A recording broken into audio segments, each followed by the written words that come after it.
last week we worked on jab, punch, come to that clinch, right? So obviously really good to be the guy clinching, really sucks to be the guy getting clinched. So if we're getting clinched, or like let's say we're up against the wall and guys got us in kind of that tie plumb, I obviously don't want to stay there, but I also can't just like duck my head down and dive out of it. So yeah, you're fine. We're all sweating. so boom, you jab, boom, oh, shit. You jab to the chest, you clinch me up, right? Boom. I obviously don't want to stay here. A couple things we want to do. I want to drop my weight, get my head as up as I can. I'm obviously not going to be able to just like look out through everything, but I don't want my head down. That's going to be when I start getting snapped down, start getting really turned. So I want to stop, and even if I got to drop my hips a little bit, boom, get my neck up as much as I can, even if I'm here. Now we're going to go to what's called clinch counter control. So my outside hand, I'm going to kind of monkey paw over the top and shoulder grip. Chad, give us a second. We're still training. Give us a second. Oh shit. Yeah, I'll do that, Chad. Yeah, we'll clean up at the end. I'm sorry, man. You're good. Clinch counter control. So you kind of monkey hand over the top here. So boom, he's got a clinch here. Boom. I'm going to drop my weight, close that distance. My outside hand is going to come over the top, and I'm not just looking to kind of lightly hang here. I'm trying to pull his head to the side. My outside hand is going to hang on his bicep here and drop my elbow down.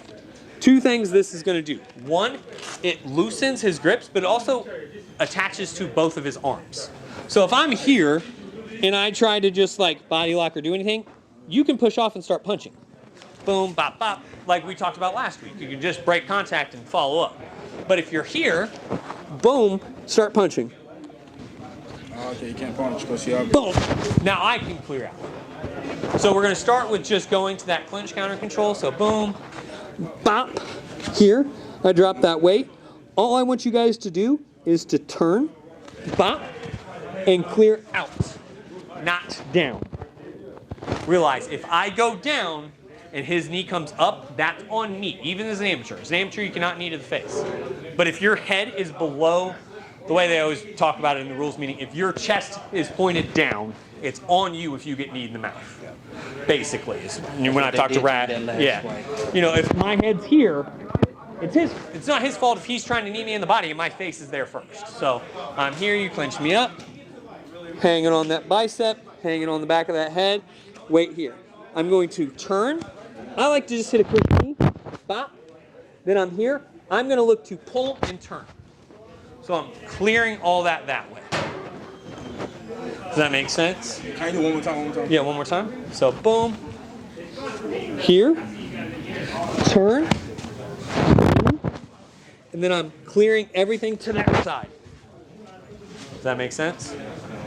All right, drill that out. 1, 2, 3. I'm here, Carl. He clinches me up. Boom. I obviously don't like being here, right? So obviously I'm still going to get to that clinch counter control. There's the obvious swim back in to get you. If I want to stay in the clinch and stay in this kind of dogfight, you can pre-swim back in. I don't need you guys to do that. But when we're here, one of my favorite ones that I like to do here is when you boom, you get hanging on that, you get good position. All we're going to look to do is I'm going to pull here and I want to shut everything by towards the side I'm hanging on the head. So I'm here, turning my head and my chest. Here. So boom, and I step in. Thank you, guys. Couple on. Stop, step in. Middle hip toss. That's actually the time. They can head off. I love that. Dude, can I get that tie clinch clear? Stop.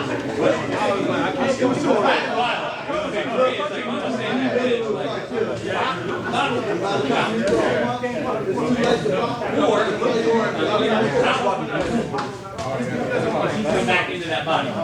So try those out and see how it works. Maybe clear out, maybe step in, watch each other. So step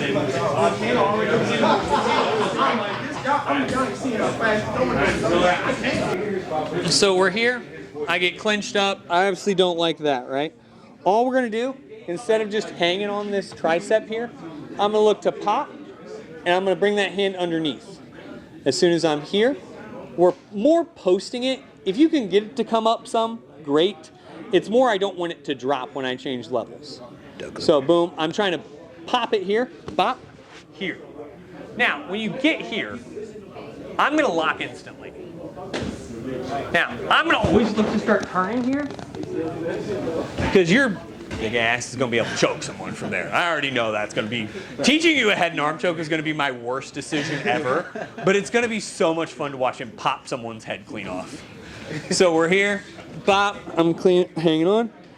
I step, still hitting that almost like we're trying to shuck, but we're pop, under.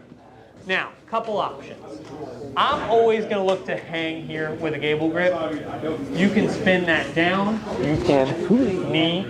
You can knee. You can take the back. 1,000 options. Get to that duck under position. Feel it out. See what makes sense to you. Like I said, for me, for an MMA fight, I'm looking boom. I come under. I'm probably going to knee and look to take you down. Because I want that little bit of a don't fucking touch me again like that. You know, you pop them. If you don't want to be grappling, pop them. Let them know, hey, don't do that.